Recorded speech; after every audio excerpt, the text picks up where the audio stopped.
তিনটি অস্ত্র আমাদের হাতে রয়েছে, যা দিয়ে সংকট অতিক্রম করে গণতান্ত্রিক রাষ্ট্রে রূপান্তরিত হতে পারে। এমন তিনটি অস্ত্রের কথা বলছি যে তিনটি অস্ত্রের কোনো বুলেট নাই। আপনারা দেখেছেন আমাদের বন্ধু রাষ্ট্রের সঙ্গে একটা সংকটময় অবস্থা, তারা গতকাল তারা সভা করেছে। আমি যে কথাটি বলতে চাই সেটা হচ্ছে স্পষ্ট করে বলছি, স্পষ্ট ভাষায় তিনটি অস্ত্র আমাদের হাতে রয়েছে, যা দিয়ে আমরা এই সরকার এবং আমাদের এই ছাত্র জনতা এবং আমাদের দেশবাসী এই সংকট অতিক্রম করে আমরা একটি গণতান্ত্রিক রাষ্ট্রে রূপান্তরিত হতে পারি। তিনটি অস্ত্র কি?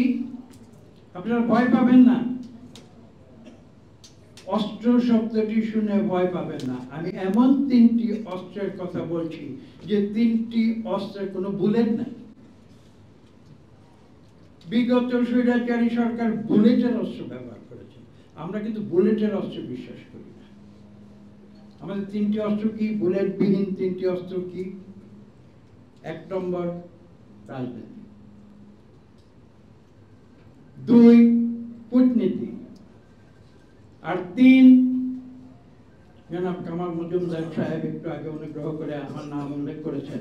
3 সেটা হচ্ছে আপনাদের এই মিডিয়া, এই কক্ষবর্তী মিডিয়া, এবং এই মিডিয়াকে আজকে আধুনিক জগতে যে টেকনোলজি আপনাদের যে অস্ত্র দিয়েছে তার নাম হচ্ছে তথ্য প্রযুক্তি, আইটি।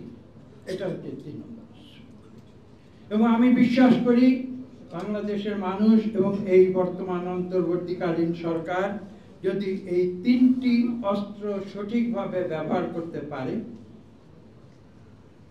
বুলেটবিহীন অস্ত্র, শান্তির অস্ত্র, শান্তিপূর্ণ প্রক্রিয়া, তাহলে বাংলাদেশের যে 18 কোটি মানুষের যে আকাঙ্ক্ষা, একটি গণতান্ত্রিক রাষ্ট্রে রূপান্তরিত হওয়ার যে আকাঙ্ক্ষা, যে গণতন্ত্রের জন্য 71 সালে আমরা লক্ষ লক্ষ জীবন দিয়েছিলাম,